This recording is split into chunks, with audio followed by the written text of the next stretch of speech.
baba n'emaali. Waliwo abantu abakuba nti bo bagezi ino okusinga ku Allah. Bakuba nti nze ebintu byange ngenda kubyegabira nga ndi mulamu. Lwaki Allah tiyakoba nti emaali yo gigabe ng'oli mulamu eweewo? Aye yamala kuba nti omuntu bw'afa emaali yegabwe. Kitegeeza nti ye Allah subhanahu wa ta'ala asinga kutumana ate nga naye yatutonda. Eyo n'enteekateeka ye nti we tosobola kwegaba ku bintu ne weemalaku, wabula ebintu byo bibaawo bw'ofa babikola ki? Babigaba mu bwenkanya. Kati ate bw'okuba nti oyenda obigabe ng'oli mulamu, kiba kitegeeza nti bw'oba oyenda kugaba olina kwenkanya, olina kwazayaza. Waliwo omukyala mulala yasaba iba yamukoba nti nenda ogabire mutabani wange itaka. Numan buni Bashiri atukoba nti maama we yasaba iba yamwanukula yamugabire itaka. Iba bali bamweta Bashiri. Omukazi ono bwe bamala okumugabira itaka yakuba nti la arudha hatta yashhadu rasulillah, tikiriza oba tisiima nti mutabani wange omugabire okutolaku nga nabbi sallallahu alayhi wasallama amaze okola ki? Okudulira. Bajewa nabbi adulire. Bwe batuuka ewa nabbi bayandula ekibaleese, nabbi yamubuuza nti oliyo okunaaba abandi? Ati ndi nabo. Yamubuuza nti boona wabagabiire nga bwe wagabiire ono? Ati be. Nabbi yakuba nti la ashhadu ala dhur, tidulira bya byononefu. Hadisa ndi yakuba nti ala juri.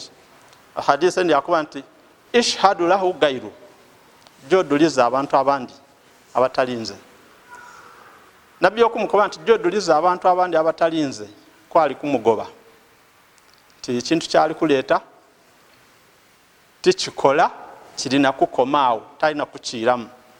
Kiringa ng'omuntu bw'anaatwala omusango ye mu kifo ky'okugaba mu kooti edisooka yajja mu kooti edulirwamu yagaba. Bwe bamubinga adulira wani abaza wajja kudulira wani kubanga ekooti gyagirimu nekola ki? Nesembayo. Enkola y'abasahaba ebyafaayo biraga nti waliwo omusaada yajja wa nabbi yamulamula, yaloba kusiima yabitirako wa Abubakari yamubuuza ku nsonga n'endala, yavaayo yajewa Umaru. Bwe yatuuka wa Umaru yamubeera w'amazima yakuba ati nibize wa nabbi n'amubuuza nti ati bwe njiire wa Umaru yankoba ati amine wa Abubakari. Bwe yajewe yakuba ati kale ninda akwawo ndide nkulamule. Yajja mu nnumba yaleeta ejjambiya yamutemamu yamutolako omutwe. Bw'oba tosoboire kumatira na kulamula kwa nabbi, ojiire wa Abubakari akolamuye era tositomatire oyize wange nze kankulamula okole ki? Omatire. Yamulamula, ekyo kyavaawo.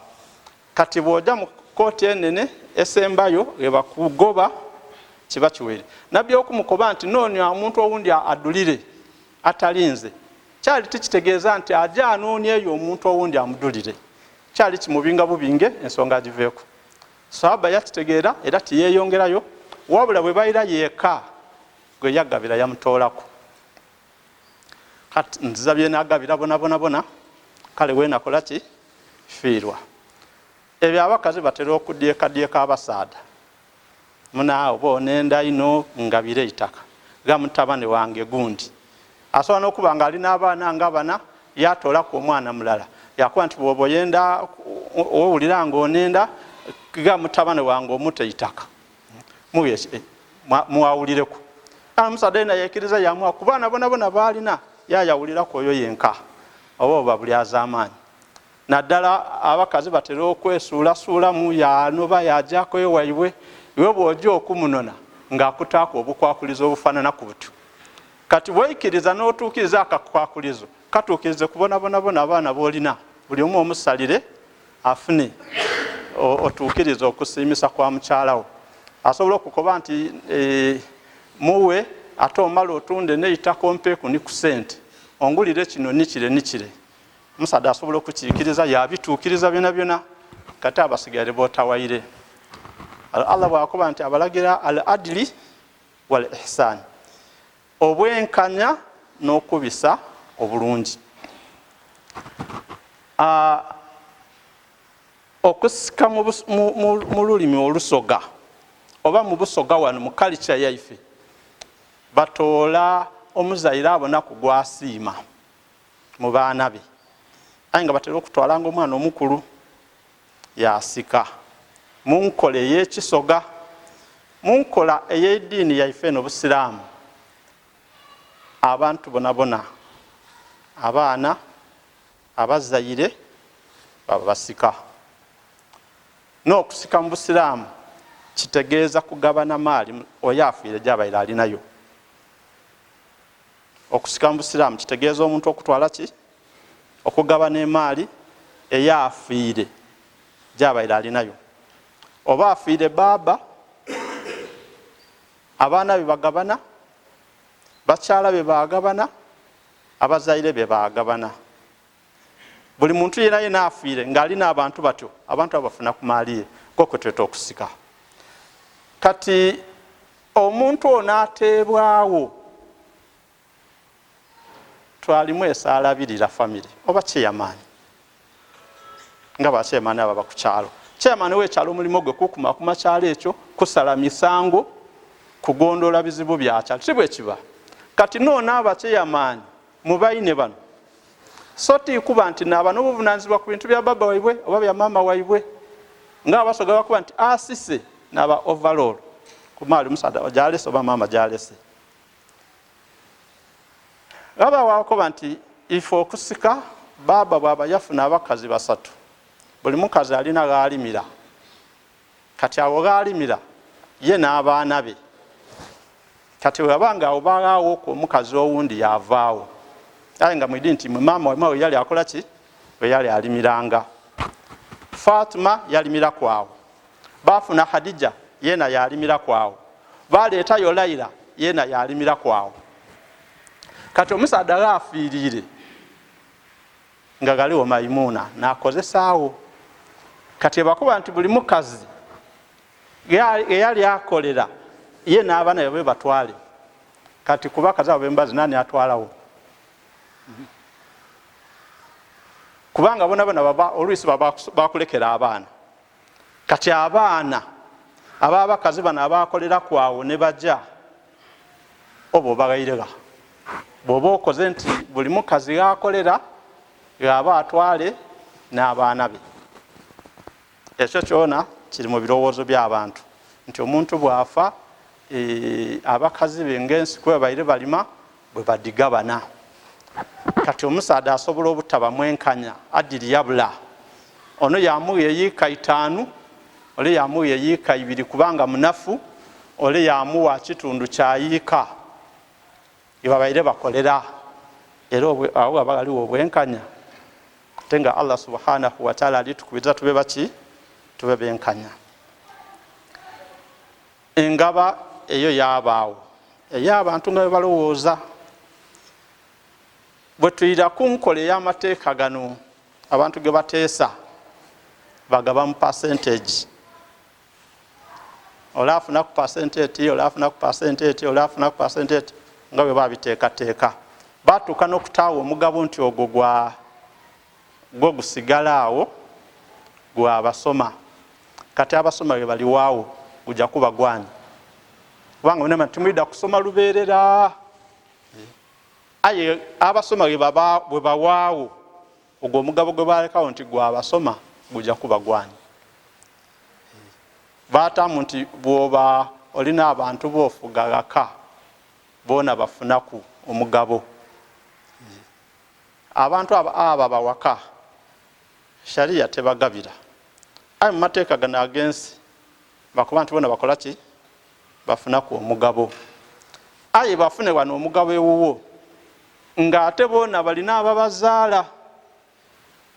Eno abali kutwala ya buli az'amaanyi kubanga ti yaibwe bajja baagayita ku ewaibwe be bagabiire singa baba babigabye mu bwenkanya. Kati Allah subhanahu wa ta'ala asinga kutumanya awo ateerawo enkola abantu gye tulina okuba nga tukola ki nga tugoberera.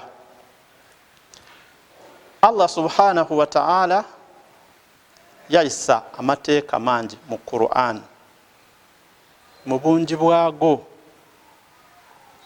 Yayogera ku zaka, yayogera ku kusaala nga bw'okiri nti eswala ne zaka bitambulira walala.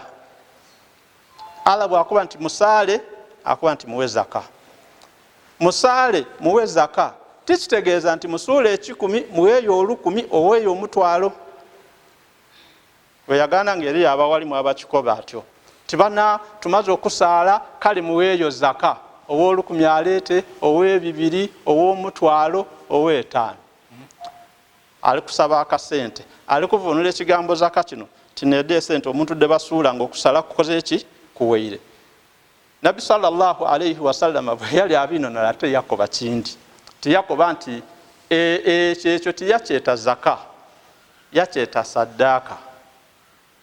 Ebigambo byombi zaka ne sadaka kuliko ekinene kwabaako ekitono.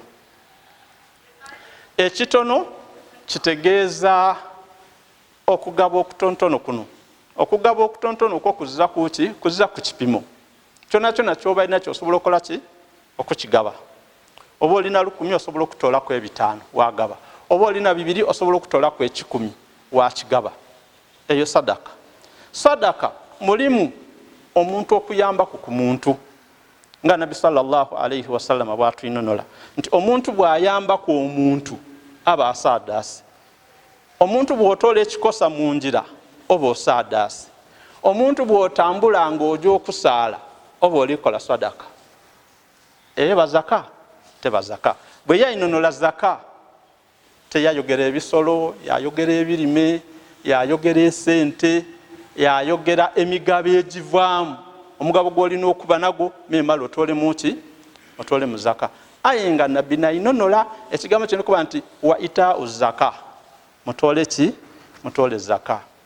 Eswala Allah subhanahu wa ta'ala nalagira bulage nti musaale.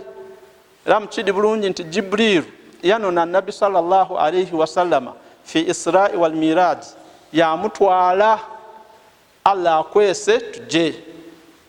Nabi yakuba kale bafuluma baja entambula eyali eyo bagikobera abakuraishi beewuunya.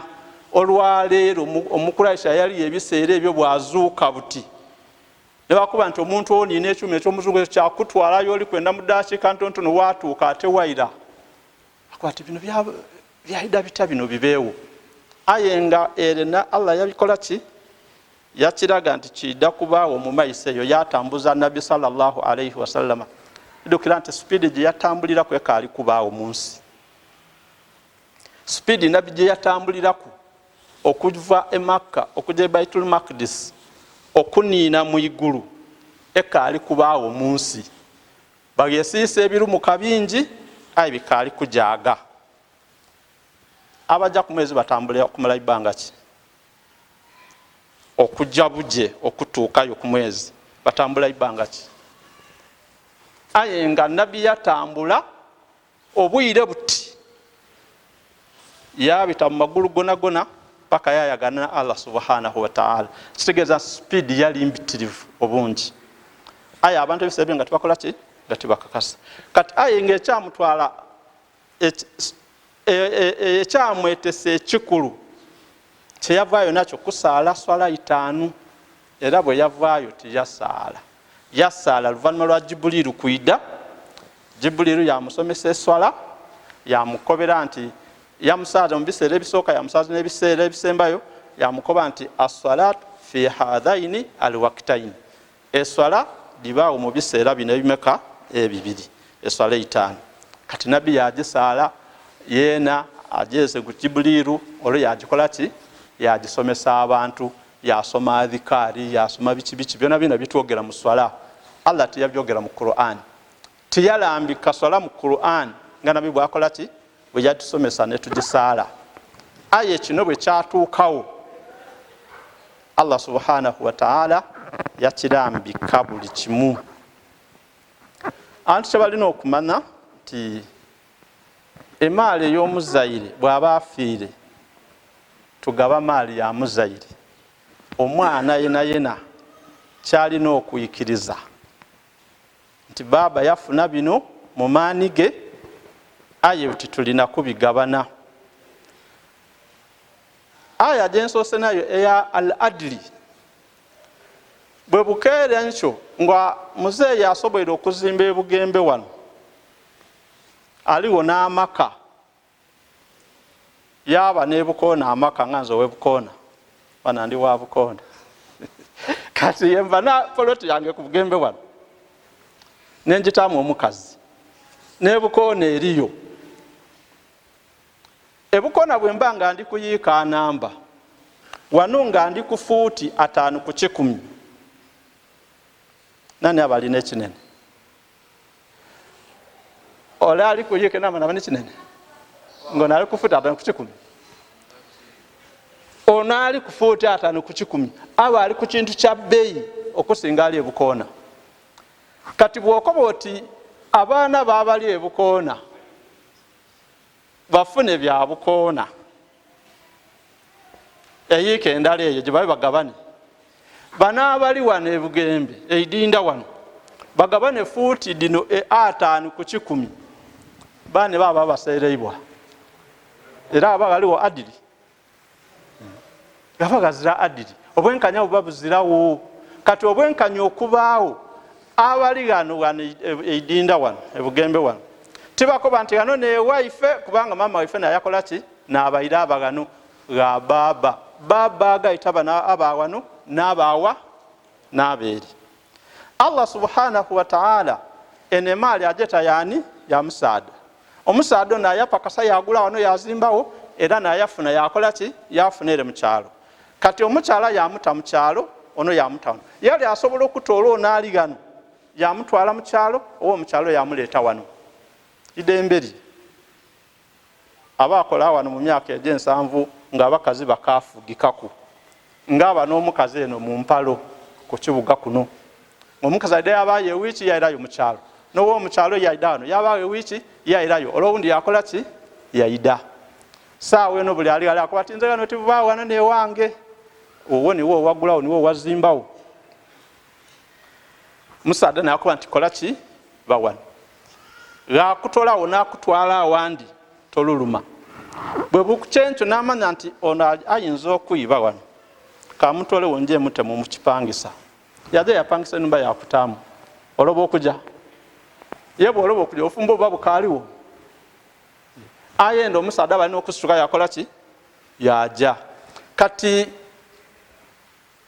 mu bwenkanya Allah bwalagira emaali eno ey'emirundi ebiri gyendogeire kweyo abaana bagigabana kyenkanyi bagayite yawano n'eyeeri.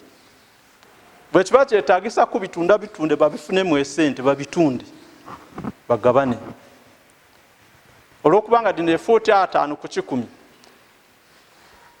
onakoba oti tuteme mu buli omu atwale kwa katundutundu toyida akaganulwamu, aye nga musobola okubaamu emiliyoni oti 10 oba 8 okusinza ku birimu. Eri ebukoona bayida akubamu emiliyoni gati 2, kati bale obalekera 2 bano basigale ku 8. Kati awo Allah bwakobera nti gayita 2 ku 8 bagabane. Eyo niyo bitaki al-adli obwenkanya. Ate mwabamu ni ihsani okubisa obulungi nti bala abalyere mu kyalo oba obabisiiza bulungi bono obayambye bafuna kuki ku kinene bagabanira walala bonabona. Abakyala bano ku maali y'omuntu Allah subhanahu wa ta'ala abagako kimu kya 8. Omukazi akuba nti amaka gano gange, amaka ago gabawathe mu kimu ekyo8. Osobola okweyagana nti ekimu ekyo8 bw'okibala tekisobola kutwala maka era bakuwaako buwe kaki katundu. Kati bw'ogayita ekimu ekyo8 ekyawano nga bwengeziizaako ku muwendo ogwo gw'owulire n'ekyomukyalo bw'otoola ku kimu ekyo8 yagala nga sente diba ntono ate n'ekimu ekyomunaana ekyo kisinziira ku mugendo gw'abantu baliwo ng'ogayisa abaana n'abazaire n'abakazi kati LCM gy'oba ofunye niko tutola ekimu ekyomunaana kati olwo ayikuba nti nze nteekwa kutwala wano maka ekimu ekyomunaana kiba kifiitingamu kati baba bali abakazi basatu balina agabana kimu kya munaana ekyo nga tofiire eyo oli ali mu maka galiwa oli ali mugaaga oli ali mugaaga bona tubagaita twabaga ekimu ekyomunaana kubanga Allah bw'alagira Allah subhanahu wa ta'ala kanti omuntu bw'afa n'aleka bakyala be ng'ali ku abaana bafuna kimu kya munaana kati ekimu ekyomunaana kisobola okutwala amaka naye gabanga gali ga mirundi 3 nga buli mukazi ali mu maka gage ekimu ekyomunaana kisobola kutwala amaka malamba amaka bw'agafuluma yafuna kwa katundu akaako ekimu ekyomunaana bakagabana Allah subhanahu wa ta'ala atyo bw'atulamula kati ife abaana otuwangalira ebugembe tesobola kuba titwenda kubonagano wa bukoona tibali kwida maka game bali kwida baba waibwe era n'abawano ge bajere bukoona abebukoona tibakuba titwenda kubonagano ba bugembe tituli kujja maka gaimwe tuli kujja wani wa baba kirina endawulo abaana baba bazaire bazimba amaka gaibwe ngaga baba galiwo iwe wavere nti oli kujja wala taawo baba we yakola n'ataawo nti wano ne wange bwoba oli kujja wala taawo oba toli kujja wa muganda wo oba oli kujja wa baba wo kate wa baba eba wa baba bwe tuba tuli kugabana kya baba abantu batwale mu feeling yakuba nti nze gano ga mama gano waife imwe bani gano waife anti okuba nti waife nga babono abagaita bonabona ekitegeeza nti gaba waife tona muzeeyo no bakoze eki beyazaala mwena baba wemwe nga bwe yabazaala muba ni right okukoba nti gano waife kubanga wa baba wemwe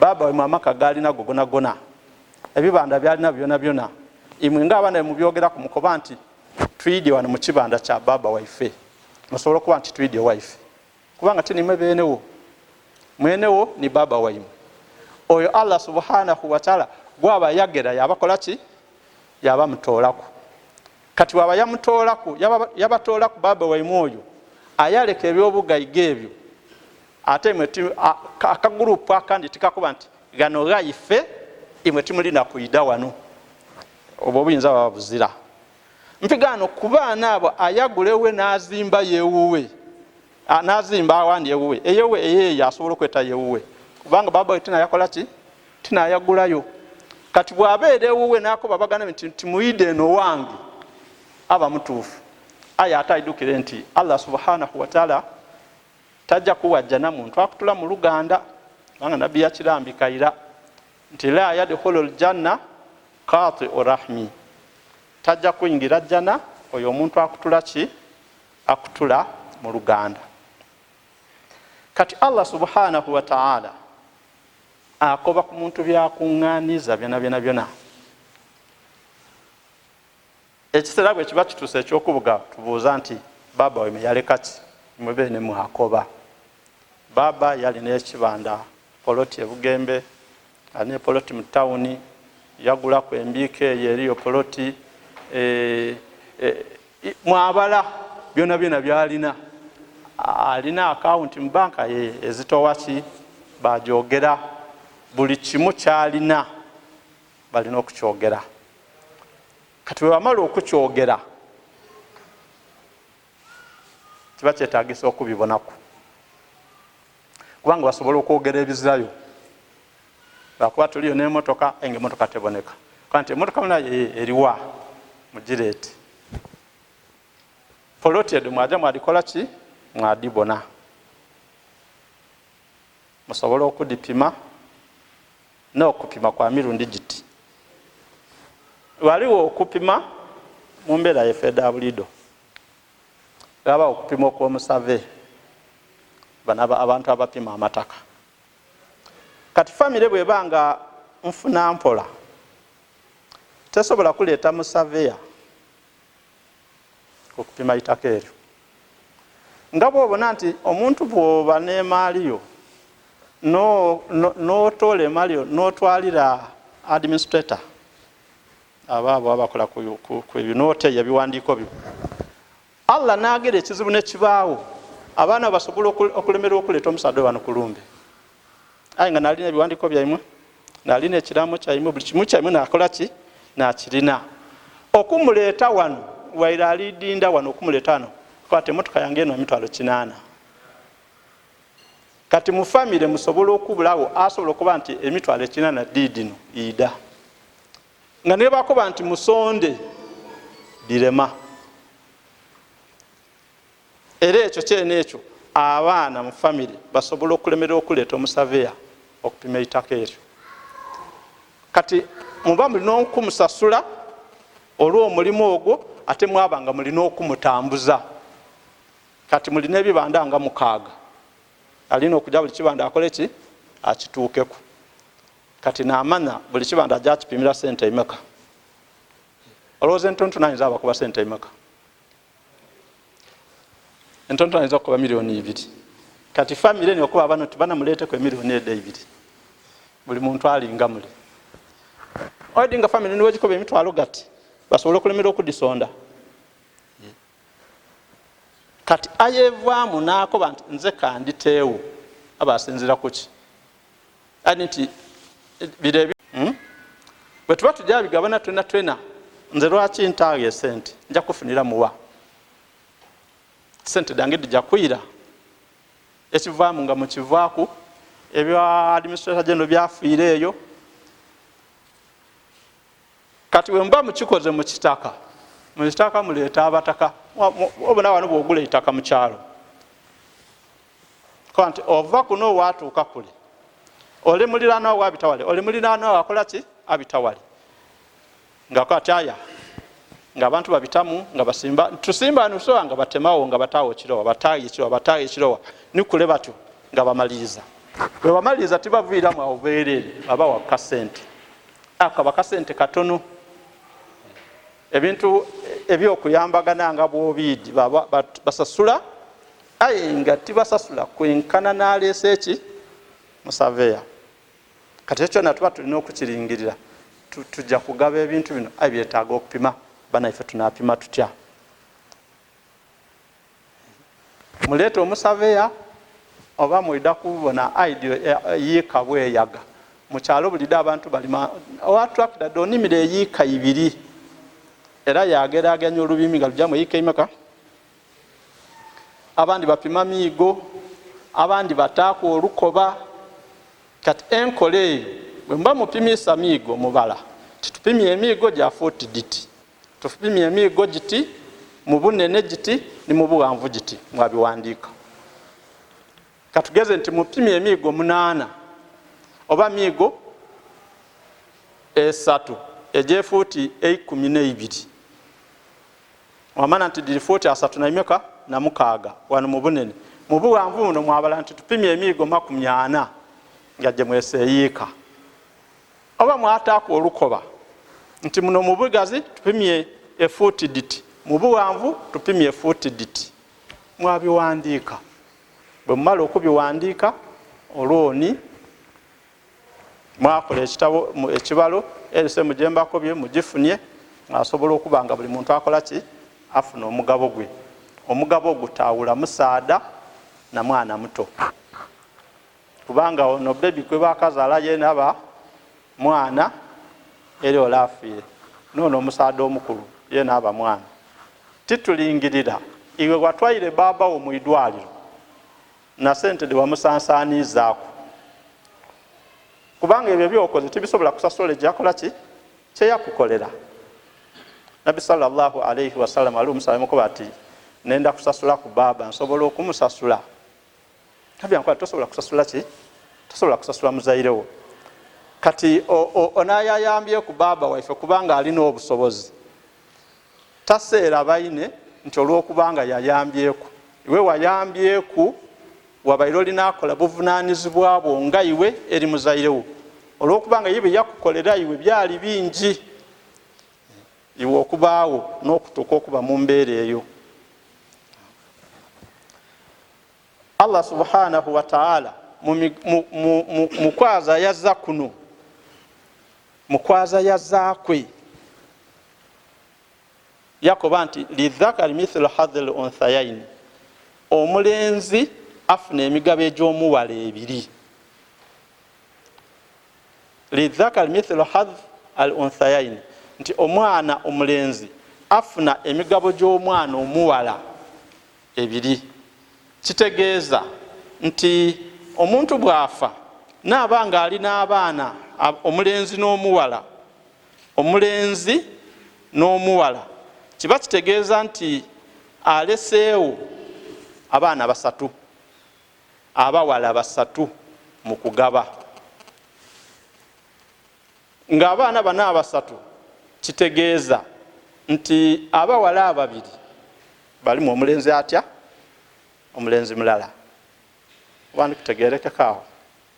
Kati Nabbi sallallahu alayhi wasallama bwe yali ayinonola aya eyo ate bwe yatugereza nti omulenzi atwala emigabo ebiri omuwala yatwala omugabo gutya mithlu hadhil unsayaini. Eyo ni mithalo esobola okutulaga ekyo nti omulenzi abamu abawala bameka babiri ozaira omuwala n'omulenzi obanga ozaira abawala bameka mu kugaba wana emaali nti omulenzi ono alimu abawala bameka kitegeeza abolesege emiliyoni $1,300 omuwala atwalaku 10 aba omulenzi yatwala ebimeka Allah yaza kati awo tokuba oti ate nga omulenzi ono aseira omuwala Allah yayaza mu nkola eyo kubanga ezasobola kwazayaza kusinga ki kusinga Allah subhanahu wa ta'ala. Ng'omwana oyo tikoba nti baleseewo bebi oba yagasayizi ki baba yamuwa ekimu eky'omukaaga katugeze nti baba mutabane waafiire ayi nga mutabane woyo mufumbo mutabane woyo aliko omwana omulenzi n'omuwala baba aliwo mama aliwo baba afunaku ekimu eky'omukaaga ni mama yafunaku ekimu eky'omukaaga edisigairewo abaana bano bagabana ng'omulenzi atwala ku 2 omuwala yatwala ku kirala. Kati abaana bano bwe babanga bato kati ate baba takuba ati mpigano ninze omukulu bano batwala ekingi nze ntwala ekimu eky'omukaaga olina okutwala ekimu kubanga n'omugabo gwo bw'otayikiriza kutwala kimu kya mukaaga kubanga ole yali mwana wo ng'akali mulamu kubanga Nabbi yakoba nti anta wa maalu kali abirika kubalamu so ti kubafu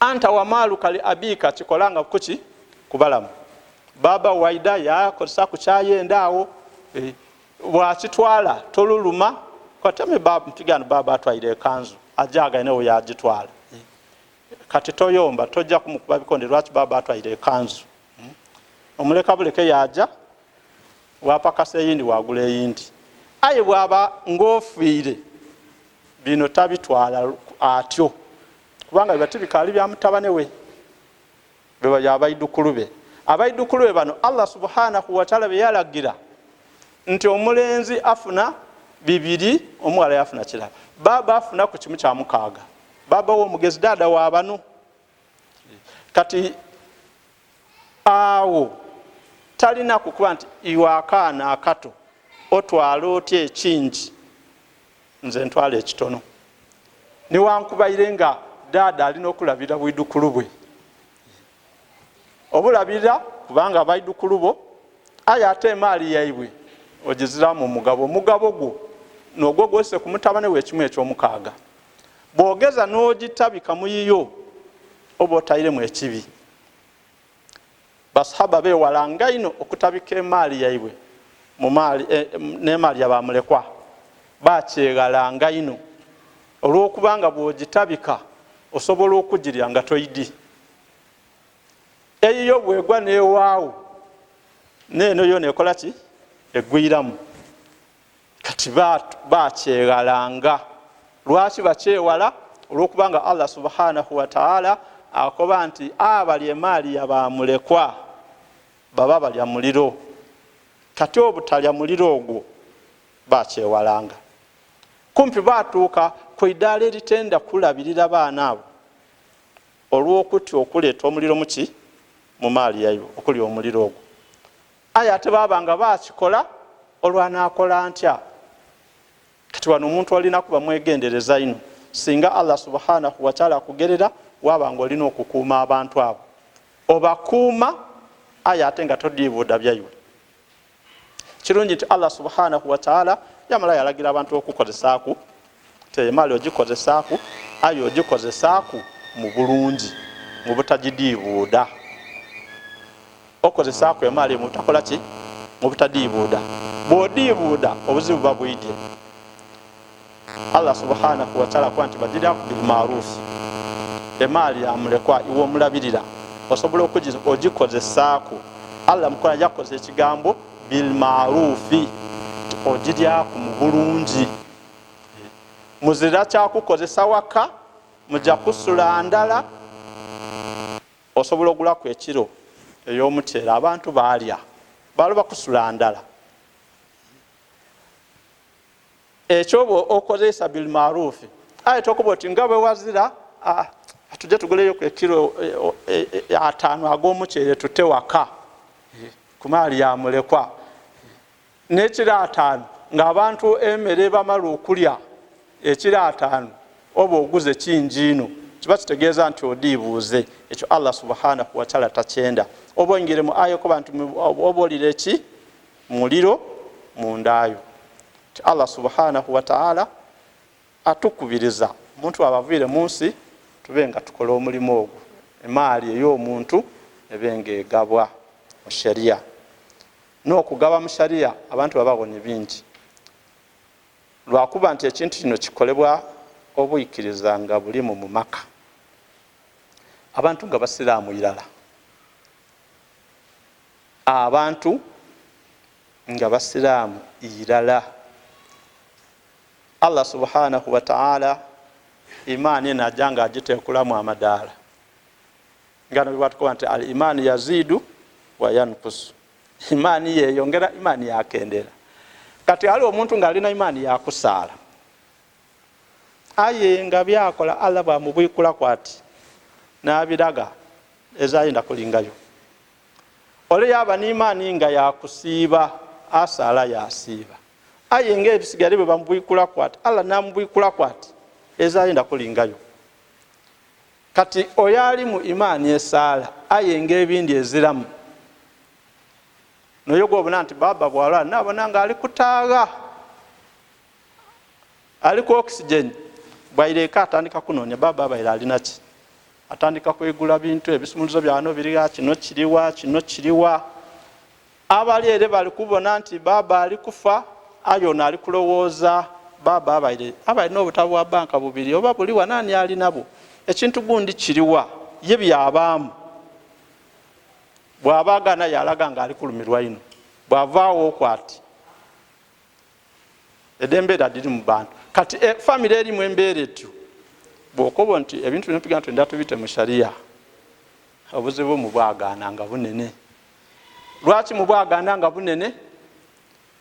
Onaayenda okutwala eno poloti ey'ebugembe aginage ku balina ab'ebukoona tasobola kukiikiriza n'akatono kati. Era abona nga tiyali besemberezaaku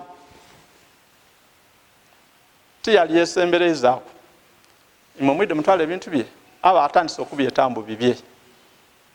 Singa baba gwe yatwala ebukoona yatwala ebukoona yatala aba bano bona bali bali bamukola nga ye bwalowooza okola bano.